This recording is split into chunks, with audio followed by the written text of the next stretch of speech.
வபரகாத்துஹு. மனிதனும் மரணமும் பேசுகிறது. மரணம் சொன்னது, வா மனிதா, நீ கிளம்புவதற்கான நேரம் இது. மனிதன் சொன்னான், இப்பவே வா, இவ்வளவு சீக்கிரமாவா? என்னுடைய திட்டங்கள் என்ன ஆகிறது? மரணம் சொன்னது, மன்னித்து விடு மனிதா, உன்னை கொண்டு செல்வதற்கான நேரம் இது. மனிதன் சொன்னான், அப்படி எனது நான் இராப்பராக உழைத்து சேர்த்த எனது வீடு, கார், பைக், இடங்கள், வியாபாரம் அனைத்தையும் விட்டு எப்படி வருவது? மரணம் சொன்னது, நீ கூறிய அனைத்தும் உன்னுடைய அல்ல, அவை நீ பூமியில் வாழ்வதற்கு. மனிதன் சொன்னான், எனது கல்வி, அறிவு, வியாபாரம், திறமைகள் அனைத்தையும் விட்டு எப்படி வருவது? மரணம் சொன்னது, அவை உன் சூழ்நிலைகளுடன் சம்மந்தப்பட்டது.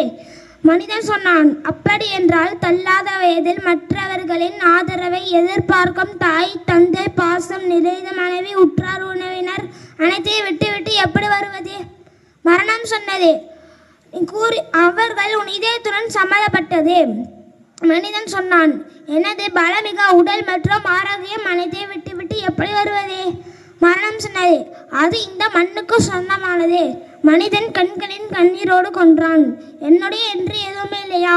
மரணம் சொன்னது, நீ வாழ்ந்த ஒவ்வொரு நொடி மட்டுமே உன்னுடையது. நீ செஞ்ச தர்மம், பிறருக்கு துன்பம் செய்து பிறருக்கு நன்மை செய்து பிறருக்கு துன்பத்தில் பங்கு கொண்டது போன்ற மற்றும் நீ செஞ்ச பாவம் காரியங்கள் இவை மட்டுமே உன்னுடையது. மற்ற எதையும் நீ உன்னுடைய நிறுத்தி காலத்தில் நீ உன்னுடன் கொண்டு போக முடியாது. மரணம் மனிதனை அழைத்து சென்று விட்டுறது. வாழும் காலம் கொஞ்சம்.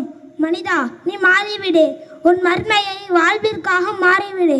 கிடைக்கும் சந்தர்ப்பத்தை அல்லாஹ்வை போனது நபிகள் நாடு வாழ்க்கை வழிமுறையை சீர சிறப்போடு வாழ்ந்து கொள். அஸ்ஸலாமு அலைக்கும் வரஹ்மத்துல்லாஹி வபரகாத்துஹு.